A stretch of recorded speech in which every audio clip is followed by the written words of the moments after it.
Take my life and let it be consecrated, Lord, to Thee. When we were married, we had a dream, just like any other couple. We wanted to start our lives together, have a family, build a home, grow old. We could have never imagined the challenges we would face or the detour God would lead us on.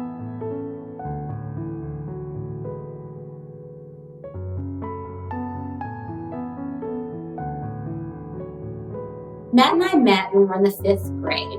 We were friends through middle school, however, we didn't have any classes together in high school. We reconnected in senior year when I was 17 and he was 18. Our friendship progressed pretty quickly into a relationship, and we were engaged 7 months later. We decided to get married really young at 20 and 21. I'm not really sure what we were thinking. After we married, we spent some time just being a married couple. We enjoyed time with family and friends and built our first home in 2005. We decided then that the next logical step would be to have children. We tried to have children unsuccessfully for 2 years. It just wasn't working for us. And at this point, I felt like it was really important that we go to a doctor and find out why we weren't getting pregnant. We went to the doctor, and once we found out what was wrong and how we were supposed to fix it, we knew that we were just going to jump all in and do the fertility treatments and have a baby finally. We started the journey with some fertility pills and did those for about 6 months. It wasn't working for us. So at this point, the doctor said the best thing to do was to start with fertility injections and use intrauterine insemination to get pregnant. We did this in June of 2006, and the process was grueling and a lot of shots and a lot of pain and a lot of doctor's appointments. But we were so thrilled to find out on July 12th, 2006, that we were finally expecting our first child. I had never been so excited as the day I found out I was pregnant with Alex. I was so excited to be a mom, and I looked so forward to my tummy growing and experiencing all the things pregnancy had to offer. I know that my pregnancy was a little hard. I went through kidney stones and some preterm labor, but we made it. We finally made it to the day where I was going to be a mommy. On March 13th of 2007, Matt and I went in and I had a C-section, and my baby boy Alex was born. I couldn't have imagined how great motherhood was. It was something I had always dreamed about, and it lived up to its expectations. After Alex was born, we knew that we wanted more children. I was an only child, and I had always wanted to have a large family. Our doctor had pretty much told us that we needed to start trying to have a baby right away. I wasn't really comfortable with that decision because I wanted to give Alex a full year of attention, and I wanted to breastfeed him. We did decide once he was 1 year old that we would go through the process to have another baby. We always kind of just assumed that when we tried again, it would work just like it did with Alex. We would get pregnant pretty quickly and we would have a second child. We never could have imagined the challenges that were coming in front of us. We started the process to try for a second child in February of 2008, right when Alex turned 1 year old. We started just like we had done the first time. We did the injections with the intrauterine insemination. We did this multiple months and multiple times. It wasn't working out. In July of that year, our doctor talked to us and told us that basically our best option at this point was doing in vitro fertilization. This was something that I wasn't really very comfortable with. I was nervous, I was scared, and I was afraid that we would have leftover embryos. And I knew I could never, ever, ever even think about destroying my babies. We made the choice out of frustration that we were going to go ahead and go through with the in vitro. We started our first in vitro in July of 2008. The process was so grueling, I could have never prepared myself for all the shots, ultrasounds, and appointments. I had so much hope in statistics. I put all my faith in the fact that I had a 70% success rate for this in vitro. So I think when September rolled around and I took the pregnancy test and it was negative, I could have never, ever, ever imagined that it really wouldn't work. I think at this point, though, I still had a little bit of hope because we had an embryo left. We were going to put that embryo in November. When the time came in November, we put the embryo in, I kind of in the back of my mind figured this may not work this time. And sure enough, it didn't work. So at this point, we were kind of at a crossroads. We wanted to maybe do one more cycle of in vitro, I think I was more ready to move forward in adoption, but Matt wasn't. So we decided to go forward with another in vitro in January of 2009. This in vitro pretty much ended before it started. I didn't respond to the drugs, and it was pretty much a nightmare from the get-go. At this point, we were pretty much done with in vitro. I did not want my body going through anything else. I was an emotional wreck. I was frustrated. I was angry. I was sad and crying all the time. People around me were pretty much saying I was irrational and crazy. The pain I was going through after all the failed in vitro cycles was tremendous. I was feeling very broken and down and vulnerable. I was frustrated. I was irrational. I was making decisions that I wouldn't make in my right mind. I just felt like I hadn't been blessed like everybody else. Why was I not able to have another child? I was an only child, and for me, having a big family was so important.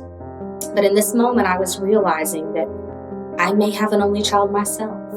This was heartbreaking for me, and I started just getting to the point where I was irrational, and I was jealous, and I was so angry. And I think that during this time, I was so broken and just vulnerable, and it was something I had never experienced in my life. I started to really believe at this time that maybe I would never have another child. The night I failed my second in vitro, I came home and I was full of despair and frustration. I sat down on the couch and I just kind of reflected back on the times we had been going through to have a second child. And I started to realize that, maybe there was a bigger plan than me. My type A personality and my control freak nature had made me just take over and focus on statistics and focus on what society saw that I needed to do. And I started realizing maybe God has a bigger plan for me. Maybe He wants all these treatments not to work. I didn't really understand what His plan was, but at that time, I kind of changed my prayer over from please give me a baby to just give me peace and guidance and direct me in the right path. I had started to open my heart to adoption. I don't feel like Matt was on the same page as me at that point, but I felt like at that point God was leading me on a different path. Maybe I wasn't meant to have another child naturally. And I think at this point I started having hope as to what our future would look like. He may never bless us with another pregnancy, but He was going to bless us with a child. And I think I just knew that in my heart at that time. So I let go and I let God, and then the rest is history. We had pretty much decided that fertility treatments weren't an option for us anymore. Matt really wasn't on board with adoption, so we decided just to take a break. We were ready just to take a few months and be a family of 3 and just enjoy our time together. During this time, I just, again, asked for God's peace and direction. And I remember waking up one Saturday morning and seeing adoption stories on TV. And I remember just looking at it and getting so much hope, like this could be our future. Around May of 2009, Matt started really coming around to the adoption idea. He agreed to go to a meeting with me. So we had a friend who worked in the adoption industry. And so we went to a meeting at the agency. This meeting was just an informal, just kind of basic guide to adoption. After this meeting, he still wasn't fully on board, but he did agree to go ahead and fill out our application and start the classes. We started that process in June of 2009, and the process was crazy. Lots of paperwork. We felt like we were under a microscope. But during this time, Matt went to the classes and really saw that, doing foster to adopt was something that would be really good for not only us, but good for our child as well. He really came around and he told me on the way home from one of the classes, this is the plan for us. I really think this is what we were meant to do. At this point, we kind of went full force into adoption. We got all of our stuff together and got all our paperwork in, and we were finally approved in February of 2010. We were told our wait for adoption could be as long as 2 years. So we really weren't prepared when we got a call on June 8th of 2010 that we had been chosen for a 4-month-old little girl. I think at that time, we weren't prepared for a baby at all. Her room was a storage unit. Matt had just quit his full-time, great-paying job for something part-time and decided to go back to school. I think the timing of it all for us personally was horrible, but God always has a better plan, and his timing was perfect. Our sweet girl came home on June 25th, and I can honestly say that all my dreams came true the day she came home. I got to see my baby boy holding my baby girl, and I got to see what our family was like as a family of 4. I think I really realized right then that all my dreams had came true. Adopting Abby didn't happen overnight. She came home as our foster child, and we knew that it was going to be a long journey to get us to the actual adoption day. When she came home, we had to have caseworkers come over constantly. We had caseworkers in and out of our house every other week. We had to go to court hearings. We had to still do all the paperwork and the medical paperwork for her. It really was a challenge having a foster child. We also had the challenges of knowing that at any time she could be taken from us. We didn't know if her biological family would step in and decide they wanted to parent her. This was something for me that was really, really hard.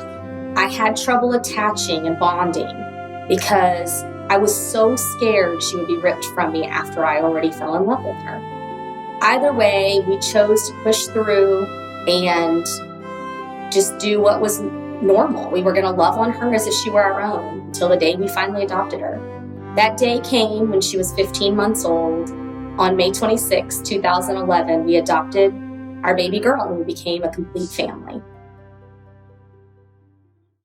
Today, we're just like any other ordinary family. We have the same struggles and chaos everybody else does. I will say that our kids, they're growing into wonderful people. I love them so much. Our Alex is in soccer and baseball, and Abby loves dance and gymnastics. They're both doing great in school, and I just can't imagine my life without these 2 little blessings. I will say that Matt and I through this journey have grown closer to God. We've just chosen to raise our children in church and to give them the same perspective we have of how powerful and amazing He is. During our journey, I asked why me hundreds of times. I didn't understand why we had to go through all this to have a family. But now looking back, hindsight's always 20/20. All the waiting and all the frustration, God was waiting for Abby to be born. She was meant to be our daughter. His timing is perfect.